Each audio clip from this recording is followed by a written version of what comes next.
নওয়াজ হুসেনের নাম রয়েছে, রবীন্দ্রনাথ ঠাকুরের নামের সাথে আপনার কাজী নজরুল ইসলামের নাম রয়েছে।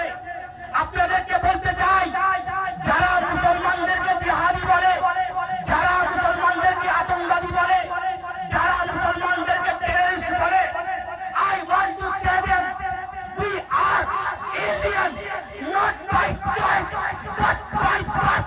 শোনো, আমরা ভারতবর্ষী, আমরা পশ্চিমবঙ্গবাসী, চয়েস নয়, জন্মগতভাবে we were born here, আমরা জন্মেছি এখানে, we were grown here, আমরা বড় হয়েছি এখানে, we will die here, আমরা এখানে মরব। আল্লাহু আকবার। আমরা জন্মেছি এই মাটিতে, মরব এই মাটিতে। শুনে রাখো, শুনে রাখো, খান গফফার